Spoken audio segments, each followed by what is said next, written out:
Hello there, and welcome to the CP7 podcast. My name's Palm, And I'm Andy. and together we are Chrono Passion 7.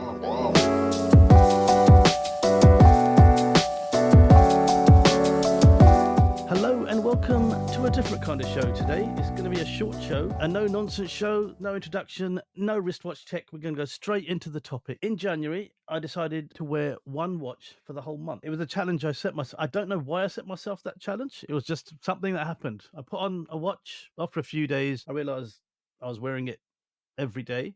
And then next thing you know, I've been wearing it a week. And I thought, okay, let me set myself a challenge. And I'll call it Explorer January because it's my Explorer 214270, the 39mm, which I'm sure you are all aware of because I've been talking about it for the last few weeks. And I did it. I was posting on Instagram. So thanks for everyone who supported me on Instagram. There were some really nice comments on my personal Instagram to G me along, and Andy just wants to ask me a few questions on that challenge and my feelings and reflections during that time and after that time. Yeah, absolutely. So it's quite the challenge you set yourself, and I think you did it for a number of reasons, right? So I think what you told us, and well, when I say us, me and the listeners, on previous shows, it was kind of that classic reflection when it's the start of a new year. Do I really need all of these watches, or could I survive with just one watch? So, with that in mind, the first question, if you like, that I have, it's kind of a double question, as we always like to do that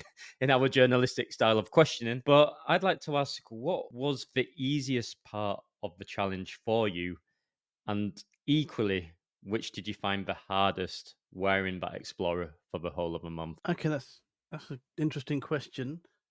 The easiest part, I would say there's no easy part because no challenge should be easy. A challenge should always be hard because and I think we'll put easy to the side. The hardest part was a case of, right, do I need to keep it all? I mean, that thought didn't last for very long. It was basically like a couple of days, and I thought, no, I'm not going to sell everything. And then it was a case of, right, I'm wearing this, but I'm enjoying doing this. This is a nice challenge. As a watch guy, this is a really good challenge. Can you do it? And the most difficult part was I have so many watches. And one thing I realized is I have so many watches that I absolutely love. These aren't watches I've bought on a whim that look cool for a period of time, and these are things that are well thought out and that I really want to have in my say collection. I have watches. I'm not a super collector or anything. I'm just an enthusiast who likes buying watches and wearing them. But the difficult part was not being able to change it again, which made it the challenge. And the funny thing was, it was a different one every day. It was like, oh no, I want to wear this one today. Oh no. It was really a mixture of emotions and a mixture of thoughts and the feelings. It may sound strange to some people who aren't bitten by the bug like we are, but it was a case of, right, okay, I want to try this one, but then let's stick to it. Let's stick with it. Let's do some watch discipline here. And I thought I was impressed with the fact that I completed all 31. It was a long month as well. I mean, it doesn't get longer than 31 days in a month, and did the whole thing. Cool. So interesting. You see, the reason why I asked about the easier part is for me, it's just I don't have to think about what watch I'm going to wear with a challenge like that. The easiest part is you know what watch you're going to wear that day, and not having the choice, the hard choice of picking through so many great watches. Another part of it then would be: did you start to resent the watch at any point? Like, I'm really just sick of seeing it, or did it do the opposite and you just started to fall more and more in love with it? And also, we have discussed this on a previous show. Is the Explorer the ultimate one and done after this challenge? Would you, if you really had to go to one watch, which we have touched on the previous show, could it be the one and done watch now? Absolutely, it is. The thing was, I was doing the challenge. And it wasn't even a challenge at the time. It was I'm wearing this watch. I couldn't be bothered to change it. I wasn't changing my watch, and I kept wearing it every day. And I just thought I'm getting used to this. I like this. And then the challenge arose, and there was a point where I could have quite easily just swayed and just thought, right, okay, this is silly.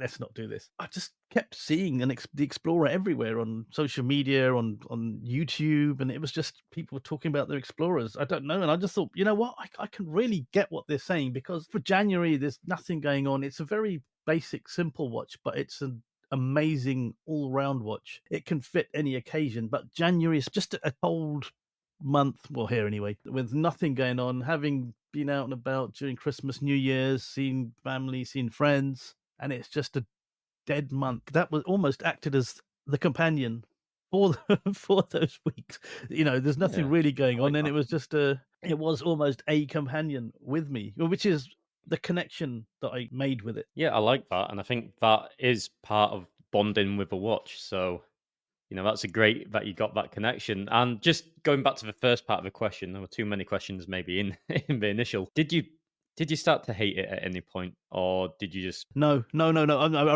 remember your the hate bit. No, not at all. Not. I've always had a thing for this watch anyway. Well, of the Rolex watches I have, it's the safest one to wear. So I've worn it so much anyway. So that connection is there. It's the one you go to when you don't want to, to be flash, to flex, or to not flex. It's the one that you wear when you don't want to stand out too much. It just is. It's a nice watch. It's from a premium brand. It's well made. It's hard as nails, so that was already there, and there was no resentment at all, because I think also I had so many other watches that I genuinely like, and okay, I was missing wearing them. I knew I still had those, and I still had this, so there could have been any of those watches, and I knew I would have probably missed the Explorer also, because it's just a really one and done, as you say, like this, like they say, the one and done. Yeah, absolutely. Like maybe resentment is a bit too strong, but I guess I mean you didn't fall out of love at any point.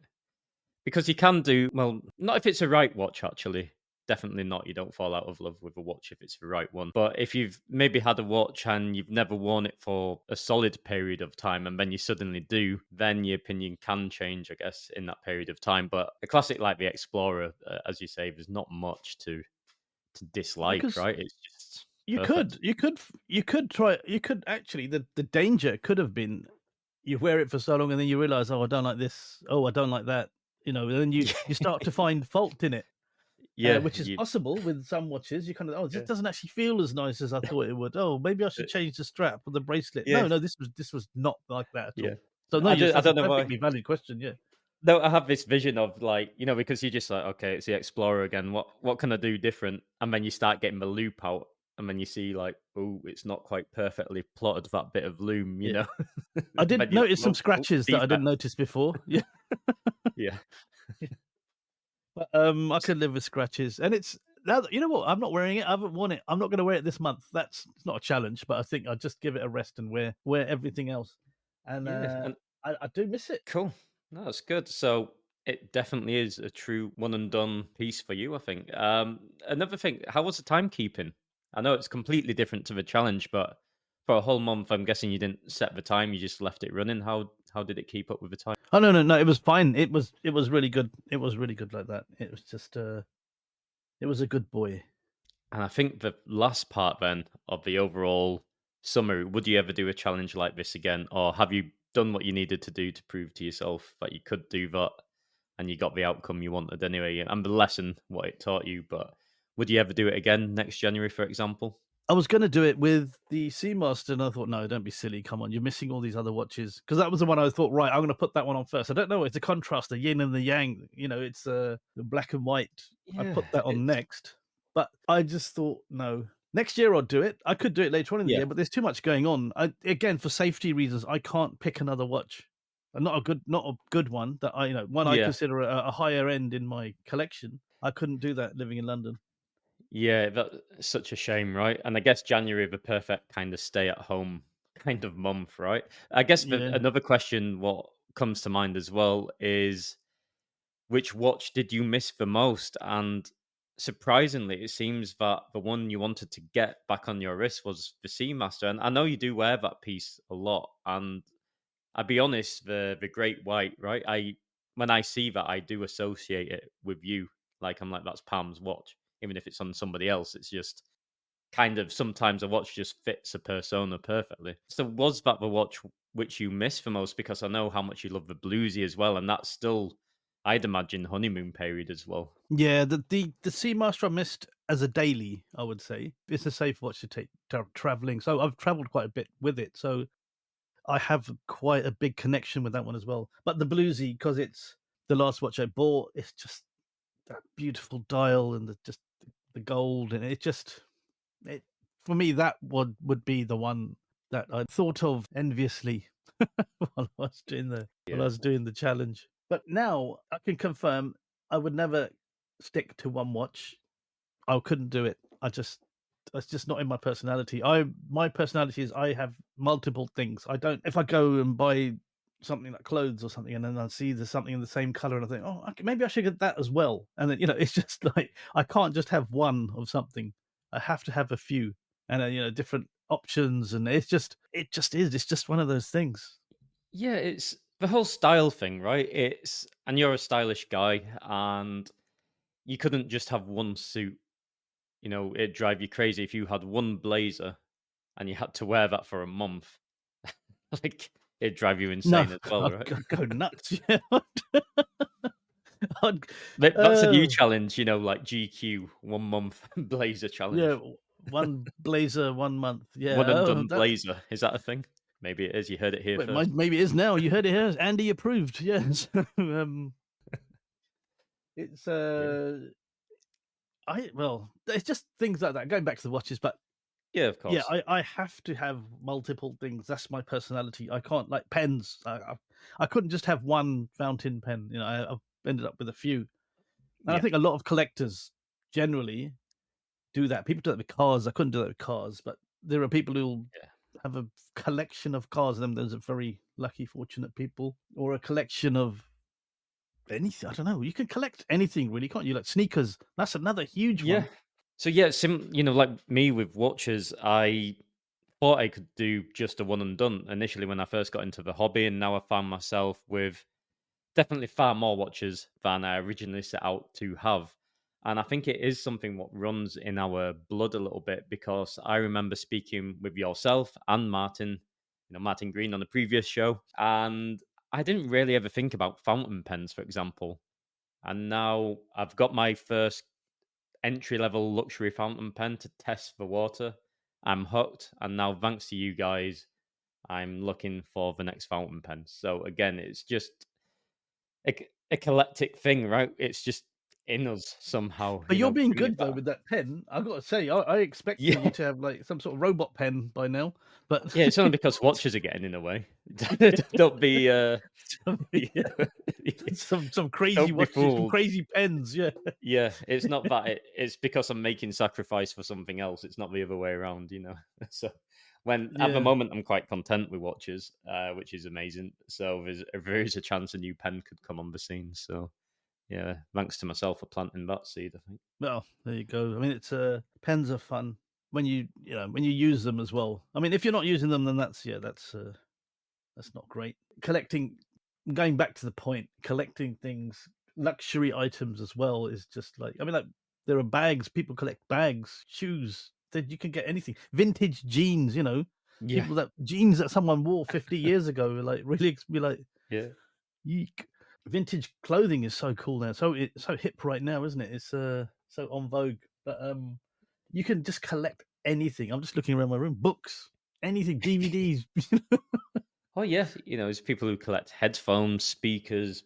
It is any realm of luxury Yeah. or not is collectors, right? It's just one of those things. But yeah, the watch collecting side is definitely my core side, I would say. But yeah, it's an interesting thing, right? But it is hard getting back to the subject matter at hand, just to have one piece, whatever it may be, whatever you're really into, whatever your hobby is.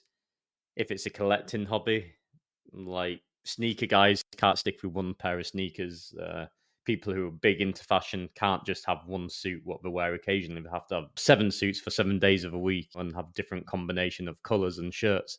And yeah, I think it's the same with watches. You just need to have something what also, I think it's you have different moods, and coming from a fashion kind of perspective, you want a certain watch what just fits your vibe. And I found that with the Corum, for example, it looked fantastic. If I was fully suited, I felt really cool. It's like old money, really stylish. Yeah. But if I was wearing it in a more casual outfit, I like this watch just doesn't do it for me. It looks just doesn't feel right. So you definitely need a variety of watches to suit your mood and your style, in my opinion. And to have one watch what can do that, I think it truly has to be a Rolex of some description. Whether it's an Explorer or not, that's a whole different debate. But I think the Explorer does a great job at that for sure. Oh, yeah, Rolex, you're opening yourself up to a lot of hate there, Andy. People, Rolex, no, I'm Rolex, you're sorry. not allowed to like. No one's allowed to I'm like sorry. Rolex. You got to like everything else. I'm But not being. Yeah, I'm with you, Palm. You know this now. I will support you with Rolex Shame. Rolex I've shame turned is a in. thing. My article is Yeah, almost done. yeah, yeah. We'll announce where it's published once it is Yeah, on the podcast, of course. once it's But done. I completely sympathise with that now. And yeah, I guess the only difference is you're the modern Rolex guy, and now I've turned into the vintage Rolex guy. Yeah, and we'll get on to Yeah. your Oh yeah. sacrifice in a bit. But I am selling myself a little short here because there was one day where I nearly did change the watch. So my father passed away last year. His birthday was at the beginning of January, and I wore the Cartier Tank Mousse to his funeral. It's black and white. It was fitting with what you'd wear to a funeral. And that day, I wanted to wear it and change it just on that day. But then I thought, no, no, the challenge. So that was a hard. Actually, that was the most challenging part. Thinking about it, because you don't think about these things, off the top. Oh yeah, I did it. I did the Explorer January. Bit of fun, bit of this, bit of that. But that was probably the most serious and gut wrenching part Yeah, of it. In that's seriousness, quite. not in jokes now. Yeah, that Yeah, was the toughest one. I can only imagine, and it shows you how powerful these items are, right? They're not just a luxury item, they're not just a luxury toy. They're something which we create memories with, whether those memories are good or a little not bad, but a grieving memory. In this case, like it is something what you connect with, and it gets quite deep. I think the more you wear these watches and the more you take them on that journey with you. I think the only thing I could do in that same situation is wear it on the other wrist, or at least handle the watch a bit that day. That'd be the only way I could think to survive that day. The two is, yeah, it was possible, but then it wasn't dedicating that watch for the day, something like that. It was either all or nothing. I'm an all or nothing kind of guy. I'm not one of these 50-50 wishy-washy types. I have to give it my all, and if it's not worth giving it my all, it's not worth doing. So I mean, this was a Yeah, situation where it's just wearing a watch, but the connection you have with that watch, like the tank, will never go anywhere because of that connection now. Never going to go anywhere.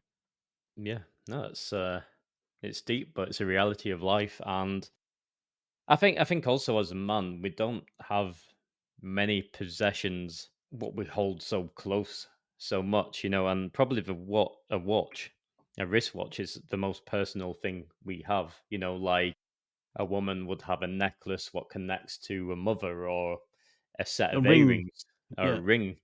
For us, really, like I use myself as an example. I have two pieces from my granddad, one which is being now, handed down to me, and then another piece which is my dad's still, which also was my granddad's, which I have at the moment because it's just been serviced by a good friend here.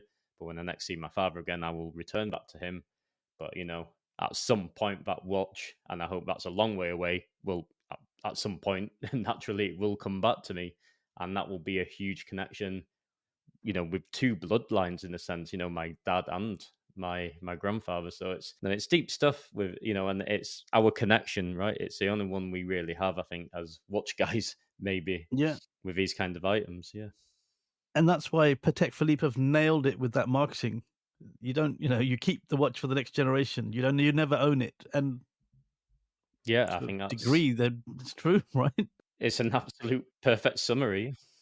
My brother-in-law recently bought a 6119 Calatrava, and all he's saying, "This is my son's."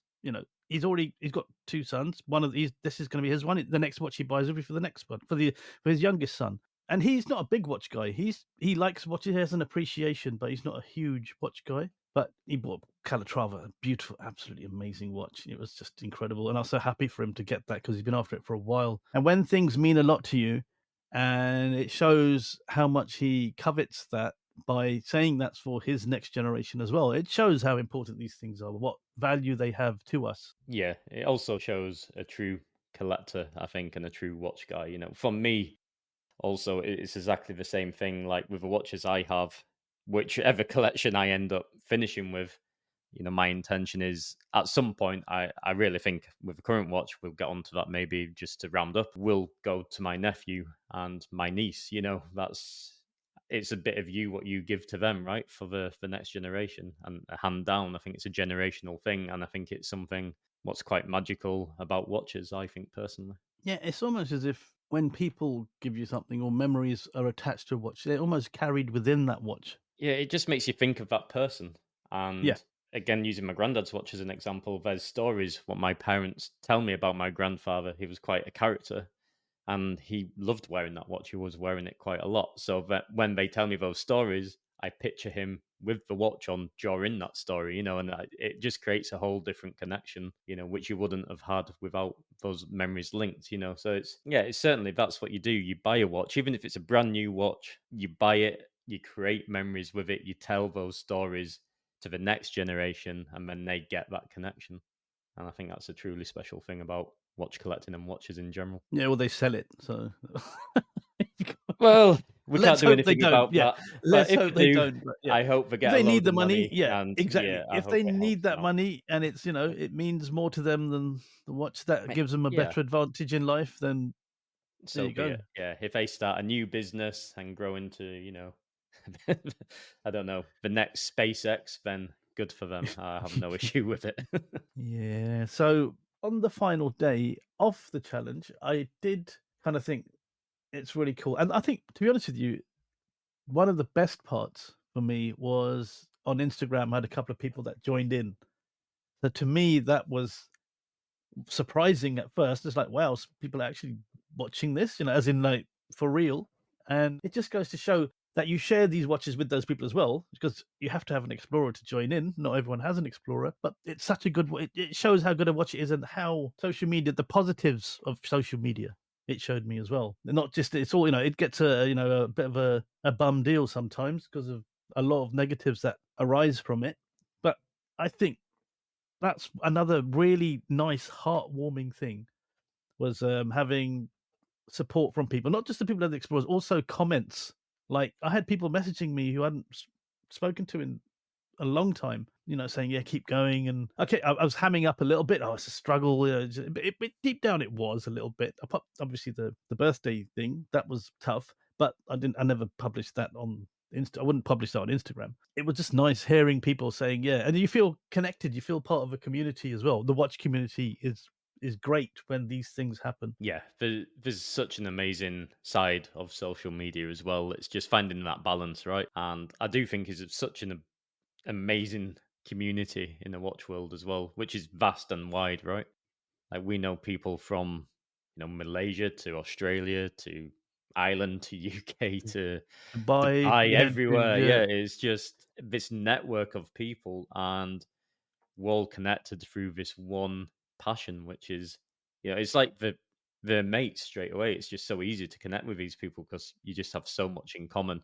It's great. it's a great leveler as well. It levels up as well, in that you could be in a corporate environment and you'll have your hierarchy, and those people would, they don't talk to people beneath their station. But if you're a watch guy and you're at a watch meet and someone is that, they're your friend.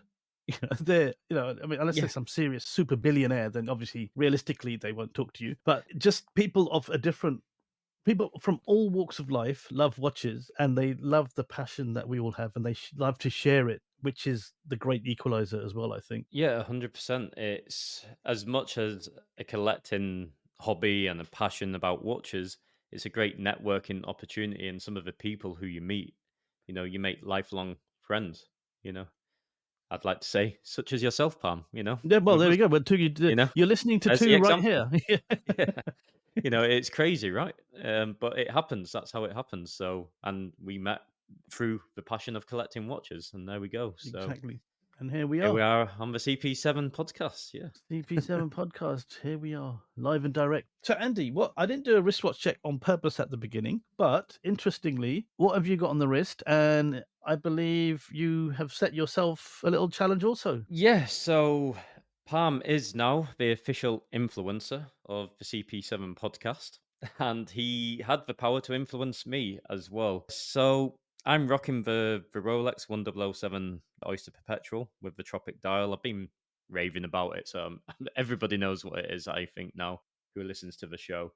And I wanted to set myself a challenge, a little bit different to Palms, but because I'm always changing my watches too quickly and I wanted to have time to reground myself and really take the time to think about my collection and connect with the watches I have. I finally have a Rolex back in my collection. As many of the listeners know, Rolex is an important brand to me as that stable central piece within my collection. So I decided to do OP February or One Watch February for those who wanted to join along with me, such as Harry's Horology, Captain T53. They're going strong. So again, that community thing is there. But the reason I'm doing this is not to see if I could survive with one watch. It's to force myself to really truly bond and understand the watch and connect with the watch, which I have, rather than being excited about the watch, for a week and then being in different dealer groups and, hey Andy, this watch has come up, what do you think about this? Oh, I really want that, and I'll swap you for this Rolex without even thinking about the Rolex and bonding with it properly, so I'm stopping myself from doing that. And I'll be honest, it's the best thing I've done. I have absolutely connected with the watch and I'm finding it a breeze, to be honest, rocking this watch. The only thing what I did was I decided, probably stupidly, for myself to make a daily video about my journey. And then I thought, okay, I can't just talk about the watch. I need to make something else. Otherwise, hey, I'm here with the watch again. It's one day later. It feels pretty similar to yesterday. So I thought, okay, let's do a Q&A thing. That took off really well.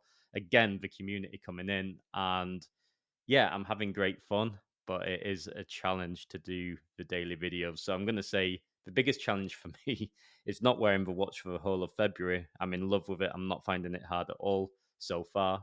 We'll do an update similar to this, maybe not as deep because I don't think it's necessary, but we do a quick 5-minute review or whatever on the show a bit later on when I've finished the end of February. But the biggest challenge for me is is the daily content of committing to one video story per day. So there we I go. thought you were insane doing that. I was thinking, look, it's hard enough getting to take a picture every day and posting it. Remembering to do that. A video is, well, I take my hat off to you because this is It's something I tough. couldn't do. It's tough, but I tell you what, every cloud has a silver lining, if you like. And the whole goal of this as well is in hope to knock off a bit of dust, get the confidence to be on video, and get my editing skills up to scratch again on videos. And me and Pam will start dropping some really cool CP7 video stories uh, on little hot topics as well on the CP7 IG account. So I think that's the benefit for us. It's going to be a cool new thing coming in the near future. And a special trip, which we won't go into just yet. Do. Yeah, a really special trip, which we are. You could see how excited we are. I don't know. We will announce this stuff when it makes sense to us. It's still things which we're still processing the whole thing ourselves. We're still organizing many things, Processing and finalizing a lot. planning. Yeah. Yeah. Yeah. Once we feel centered with what we are doing and what we have planned, then we will share the update, of course. You know what? You reminded me. I forgot to thank the two guys that joined in the January Explorer Challenge. SW4 Horologist, who I'm not sure if he listens, but I know Walks and Watches listens. So thanks so much for your support, both of you. If you both listen, thank you so much. And I just wanted to say I appreciated your kind words and your pictures joining in the challenge. Brilliant. So on that note, Yeah, just one thing, Palm. Like two things to tell our listeners. One, this is uncut. So this is a new concept. This is going to be CP7 uncut. We're going to do with this more freestyle kind of show once a month to give the legendary editor Palm a bit of a breather, hopefully. Lastly, and I think Pam, maybe you want to touch on this, but we've noticed some interesting stats on our podcast recently, right? As in terms of the number one country who is listening to our podcast. yeah, so interestingly enough, we've got a good following in the United States of America, which we were taken aback by. And yeah, thank you to all our American listeners. So, which also goes into someone asked me the other day, what does it mean when you end the show? We'll see you and you'll hear us in the next show. How are you going to see us? So, when we see these stats, that's what I mean when we'll see you. We can see how many of you have listened. and you can see where you're from, which country you come from. So that's what that means. But yeah, thank you so much for listeners in the United States and from Greece and Azerbaijan, Malaysia. Malaysia. We've seen, yeah, I, I don't know. We've everywhere. got Yeah, Netherlands, we have Germany, we have France, Spain. yeah, and it's Gosh, changing. Yeah, it's so just growing thank you so rapidly, to much. be Yeah, honest. It's crazy, and we're so grateful. Yeah. yeah. We just want to say thank you to all of you. And on that note, we'll see you and you'll hear us in the next one.